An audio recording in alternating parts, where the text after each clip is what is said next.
Hello survivors and welcome to another Walking Dead Road to Survival video, and in this video we're going to be taking a first look at the Paging Dr. Stevens event that is going to start up later today, and it's going to feature Dr. Stevens, who I did a review of before last night, and if you want to go check that out there should be a link in the top right hand corner of your screen right now.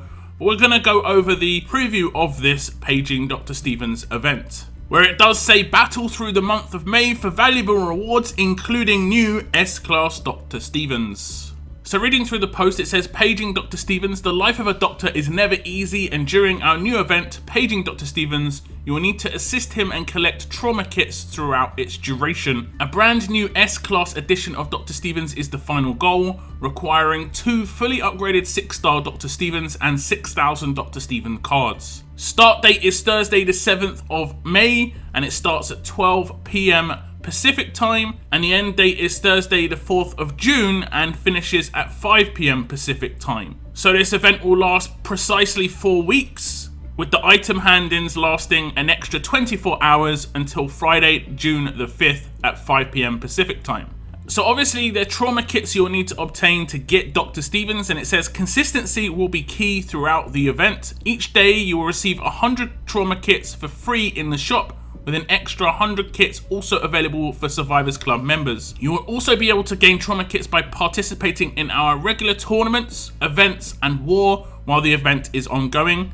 A new roadmap will also be available every other day with 3 acts, easy, hard and nightmare, that will also reward you with trauma kits. And here it says redeeming trauma kits. In our brand new black market, you will be able to trade in your hard earned trauma kits for either Dr. Stevens cards or trauma tokens, which you can use to open either of the 2 stashes available in the event. So the 2 hand-ins in the black market, one will be for Dr. Stevens cards, which will give you 250 Dr. Stevens cards for 375 trauma kits.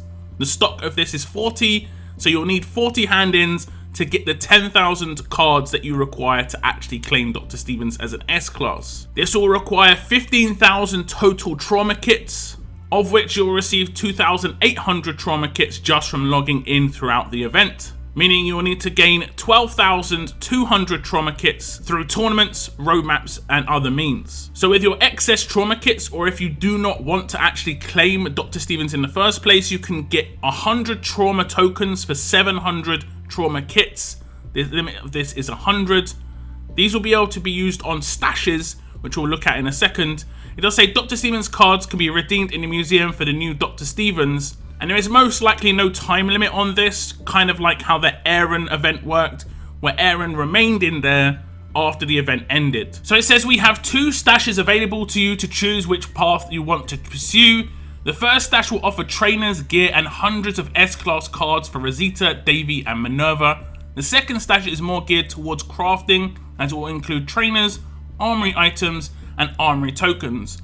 Completing the second stash also provides Dr. Stevens tire iron as a final reward, along with an S-Class card choice box. This is the tire iron that you will receive if you complete the second stash. Now, when it says 2 stashes, it does make out that there are 2 separate stashes, rather than it being complete 1 stash to get the second stash, which is how it normally is. That might have been a mistake in the actual blog post, because I've never seen 2 separate stashes for the same event before. You are most likely going to have to finish the first stash to get access to that second stash, but we'll know exactly how it's going to work once it goes live. But this is the tire iron for completing the second stash, no matter how it works. It has 35% attack, 35% defense, bonus AP, receive 20% AP at the beginning of each wave, and then it says gain crit equal to 50% of the amount of the AP this character has. Now the 2 stats here are basically you get to choose where you want to go. If you want attack, you can remove the defense and put AP on attack in that slot instead. And then if you want the defense, similarly, you can actually just remove the attack and put AP on attack there instead and just up the defense. So you can get either of those stats to 45% and you'll have AP on attack as well. Personally, if I did get this weapon, which I'm most likely not going to get, I would just up the defense to 40%, put AP on attack there, and most likely put something different in that 4 slot. Maybe team player so that my adjacent characters get buffed. Maybe the healing special for fast characters. I'm not a big fan of the gain crit equal to 50% of the amount of AP that a character has. The bonus AP at the beginning of each wave is okay. The biggest issue is this character will be a big window on a defense team. I would say this is much more useful on an attack team unless you want a quick rushing defense team. But overall, quite a nice 5-star weapon. They are upping the stats, at least the base stats are getting increased. So you're not losing out too much if you were to craft. I think you're going to lose out on 5, maybe 10% attack or defense stat on this weapon, rather than going for it from a 4-star weapon, upgrading it multiple times, where you could get, I think, 50% attack on a 20% AP weapon. Now the S-Class choice box is as follows from completing the second stash as well. Their difference in cards is quite major. You get 1500 Minerva cards, 1250 Davy cards, or 1000 Rosita cards. And then with the other cards, it's Princess, Mercer, Frost, Tiffany, Clementine, Shiva, Gentleman, Eugene, and Rick. And for those, you get 750 cards each. Now, this is kind of surprising because this is Scopely showing their tier system of the characters.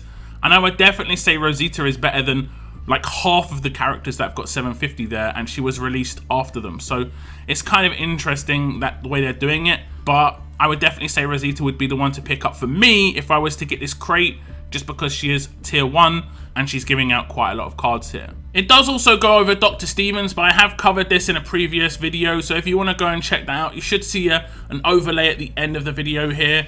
But basically, Dr. Stevens could potentially be good. He could potentially be good. He looks kind of nice to me, and he is a character that I'm most likely going to actually work towards in this event.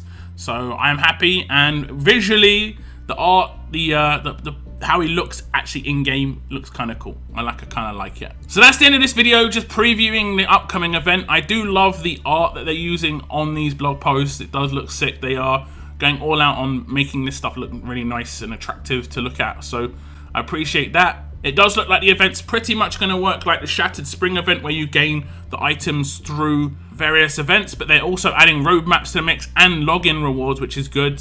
But do give me your thoughts. What are you going to go for? You're going to go for Dr. Stevens, the character himself, or you're going to go more for the stash? But that is the end of my video. Thank you very much for tuning in, and as always, keep on surviving, guys. Keep on surviving.